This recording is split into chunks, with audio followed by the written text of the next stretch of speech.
Namaskar and welcome to Sunset Television. I am Vishal Dahiya and you're watching our show Perspective, where we bring you detailed analysis of key national and international issues. Today we're going to talk about the Russia-Ukraine conflict and the nuclear angle to this battle. Now, the battle between Russia and Ukraine continues for the fifth day after Russia launched its offensive against its neighbor last week. While negotiators from both sides have begun the dialogue process in Belarus, Russia has meanwhile raised the nuclear bogey. President Vladimir Putin put Russia's nuclear deterrent on high alert on Sunday in the face of a barrage of Western reprisals for his war on Ukraine. The United Nations has called the idea of nuclear weapons use inconceivable, while Ukraine's government said it saw the move as an intimidation attempt as delegations from both countries meet for the exploratory talks.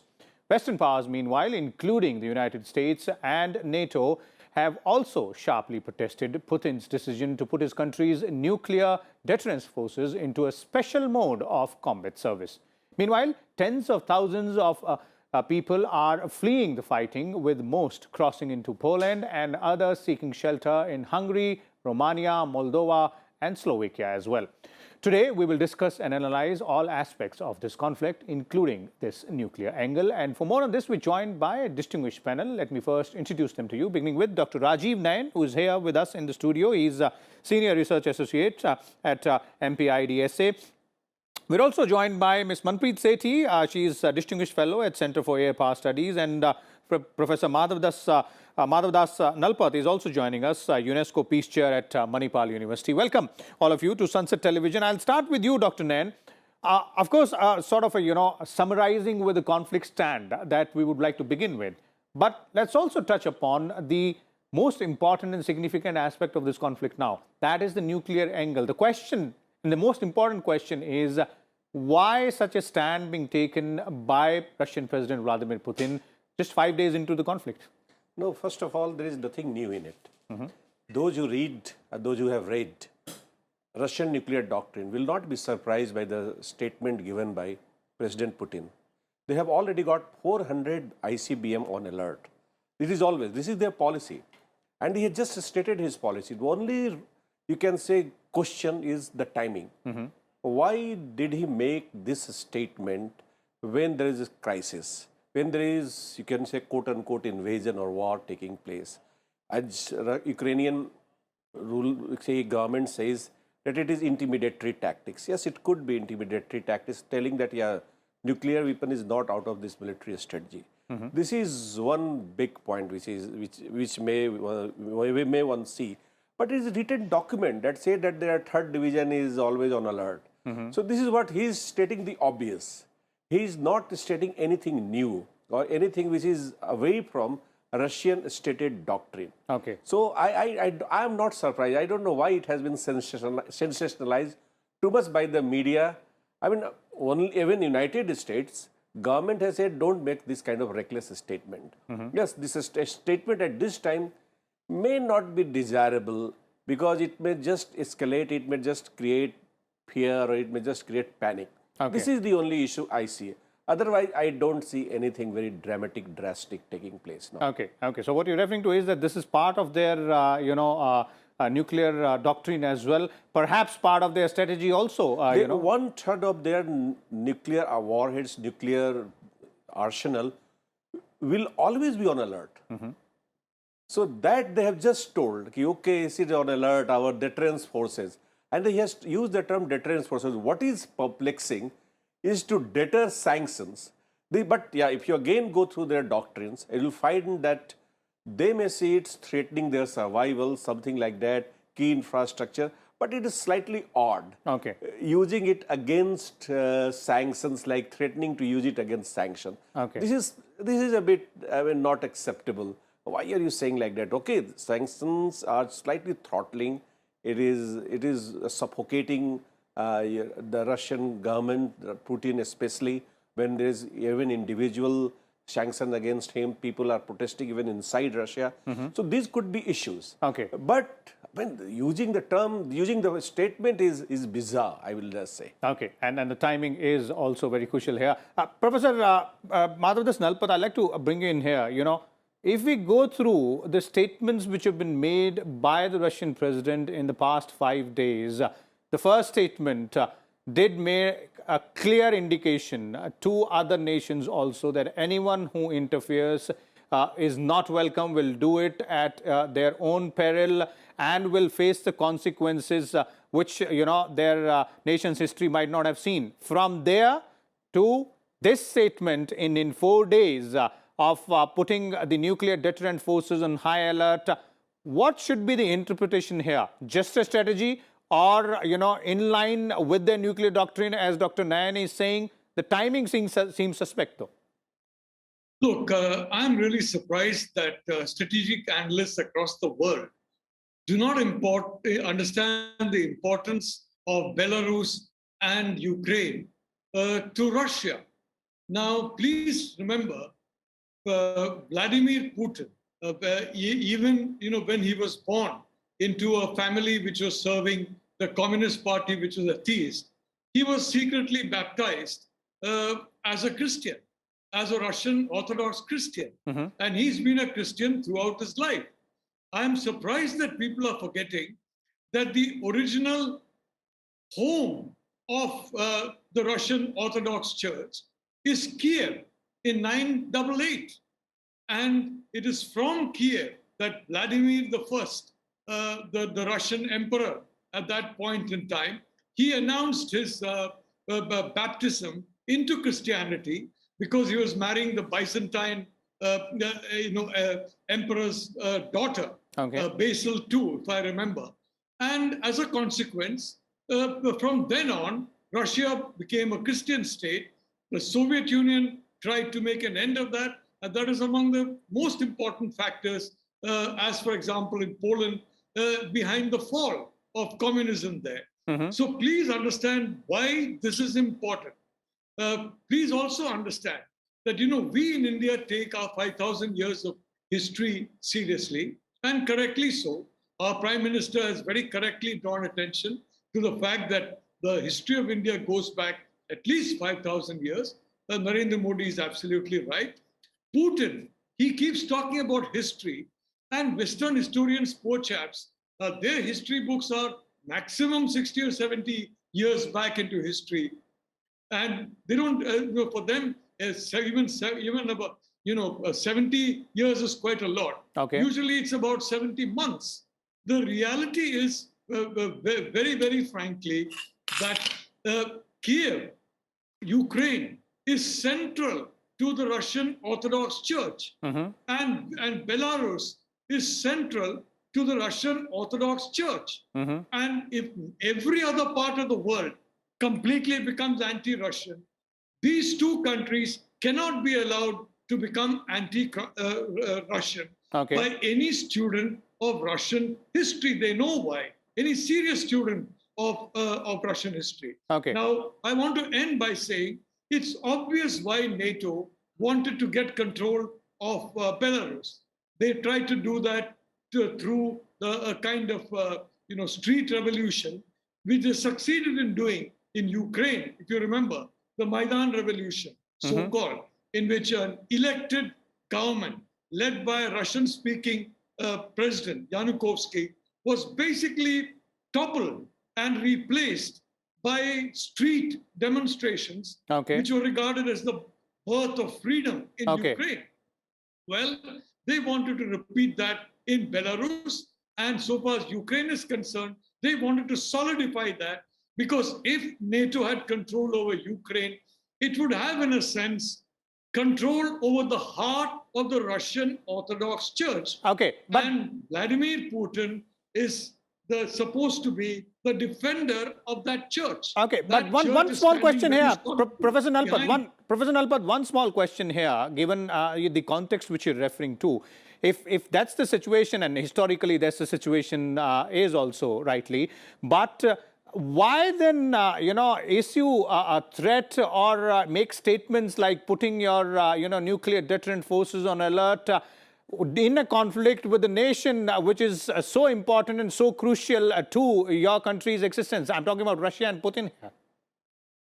Look, I'm very sorry, but I mean, some people may believe that arming Ukraine to the teeth with all kinds of weapons, not just Stinger missiles, but advanced aircraft, advanced artillery systems, everything else, making war threats against Russia, arming Ukraine when the government is plainly against Russia, wants to break completely free of any Russian influence, wants to join NATO, wants to join the EU. Incidentally, Vladimir Putin tried very hard to join both NATO and EU 22 years ago. He tried 3-4 years. He was rebuffed. Well, I mean, and the kind of statements they have been making, you see the statement they made on Putin. They're openly calling Putin a madman. A madman is among the most polite things. Biden called him a killer. The US Defense Secretary called him full tonto. He is fully mad. He's been called mad by European leaders, North American leaders. Now, if you don't believe that any of this is threatening, well, I don't know what you define as a threat. I'll come to that part as well, Professor Nalpat. I'll come to that part as well. That's a very important point which you're making. We'll come to that part also in the second round. But let me also bring in Ms. Manpreet Sethi here. Ms. Sethi, from your perspective, there is an ongoing conflict between two sovereign nations. One of them is a nuclear power, and the nuclear power, gives a message that I'm putting my nuclear arsenal on alert. Now that, of course, sends alarm bells ringing across the world. Yes, of course it does, because anytime you mention the word nuclear, it leads to images in your mind about what this is going to possibly lead to. As Dr. Rajiv Nayan started by saying that he was stating the obvious, yes, given that Russia has a first-use nuclear doctrine, a part of its nuclear forces are always on alert. But I think what he's doing in stating this obvious is to draw attention to that fact, that here is a nuclear weapon state which can wreak havoc if it wants to. Now, while the threat is being made to Ukraine to say that back off, that you're not going to do this, obviously the signaling is meant for the larger audience, which is essentially the US and the Western powers, the NATO. And that is where Russia is targeting the threat making which is happening here. Manipulation, signaling, nuclear signaling is part of nuclear strategy. And as we all understand, Russia does have a strategy which is supposed to be, escalate to de-escalate. So it has always a signal that it could escalate a little bit to the nuclear level in order to de-escalate the larger conflict.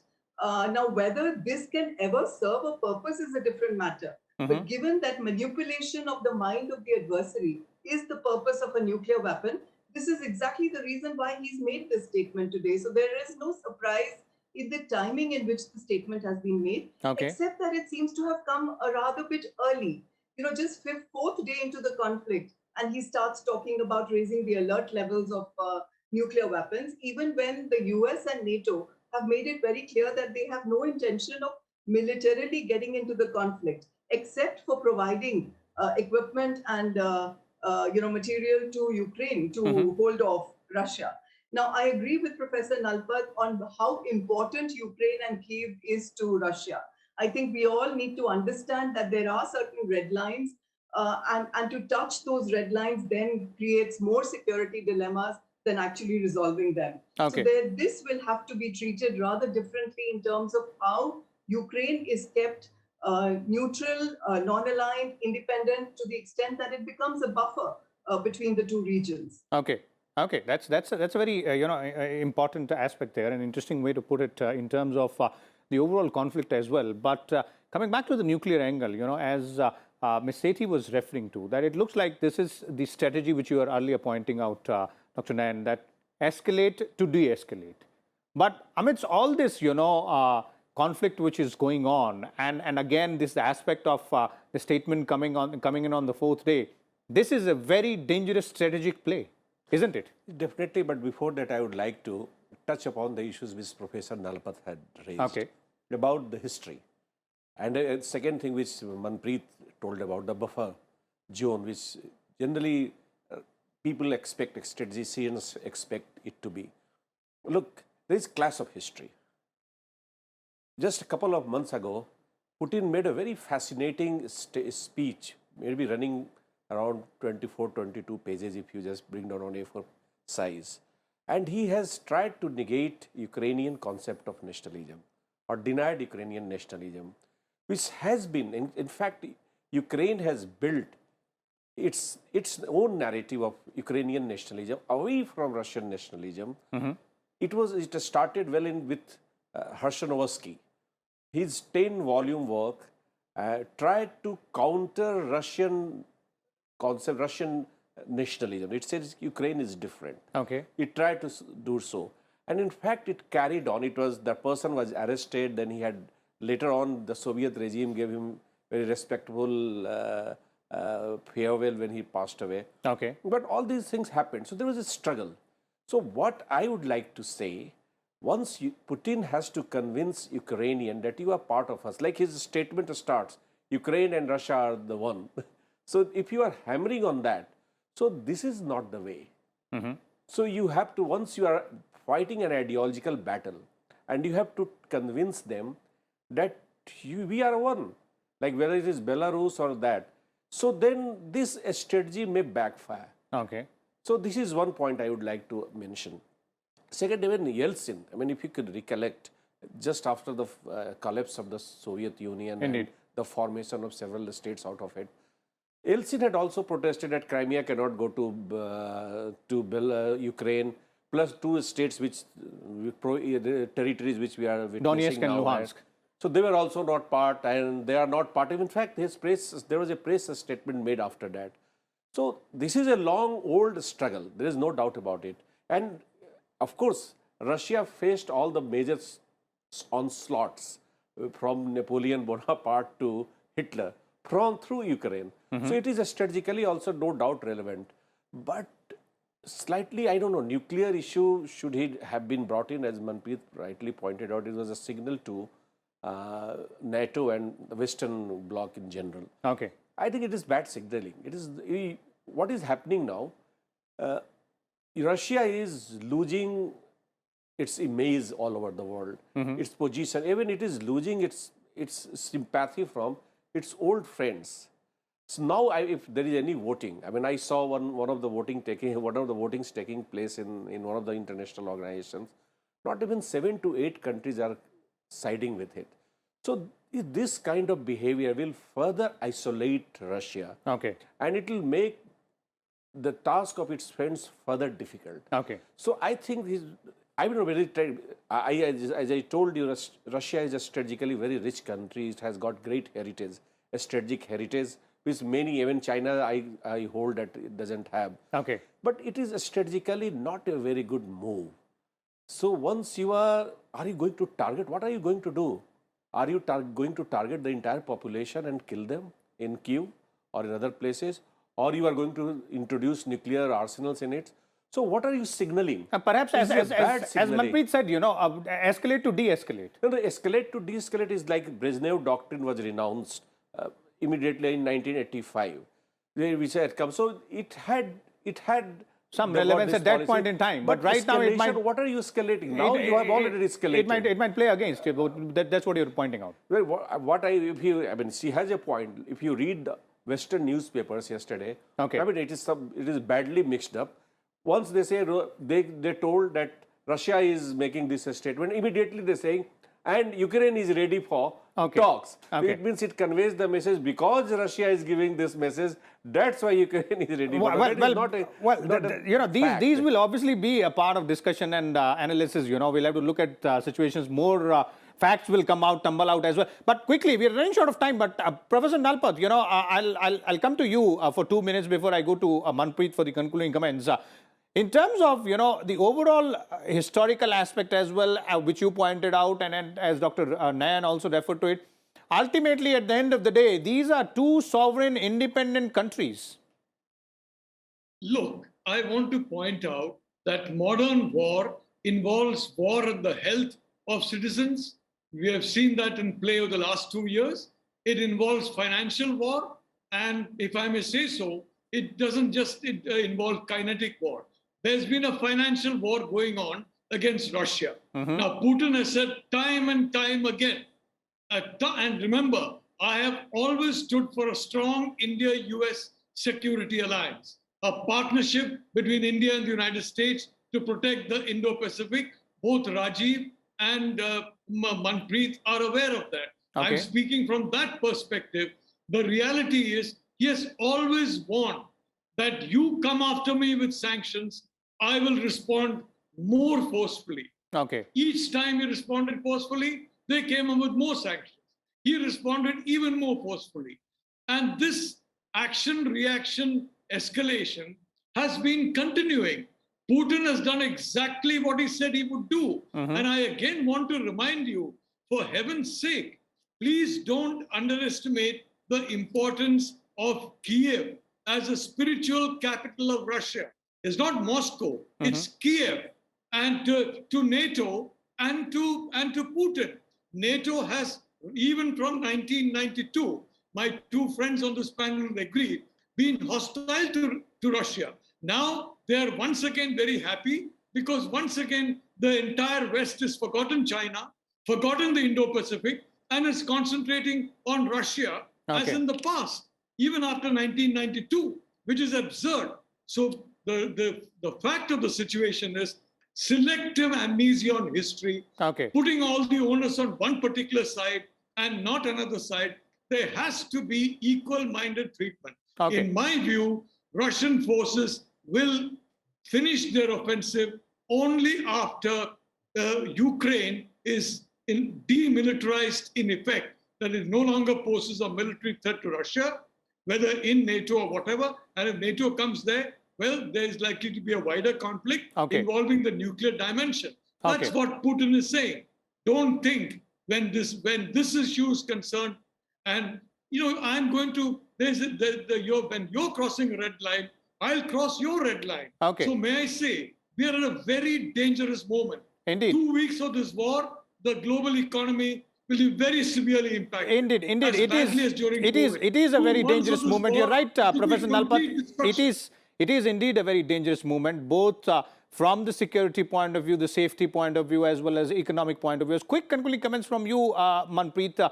In terms of, again, coming back to the core question, which we are discussing today, the nuclear angle, should we be worried? Should the world be worried? No. By we, I mean, should the world be worried?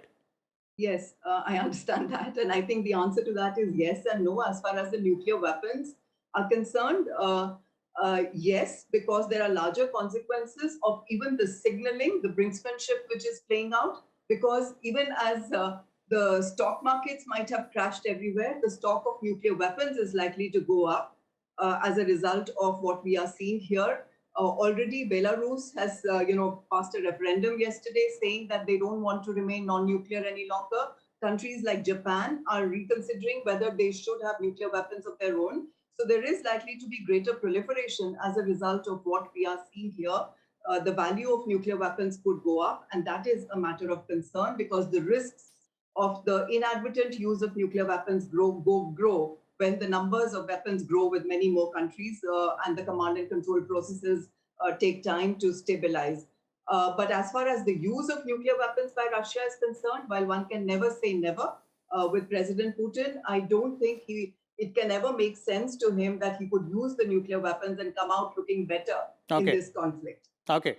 So there it is, various angles, developing situation. Thank you so much, Manpreet, as well as Professor Madhav Das Nalpat and Dr. Rajiv Nayan as well for sharing your views and insight. As our experts were pointing out, clearly this is a situation wherein the Russian President Putin's announcement of putting his nuclear deterrent forces on high alert is a cause of concern. But we'll have to wait and watch as to how the situation moves from here vis-a-vis the ongoing battle between Russia and Ukraine, as well as the dialogue process, which has just begun in Belarus between the negotiators from both sides. We'll keep you updated on all the developments.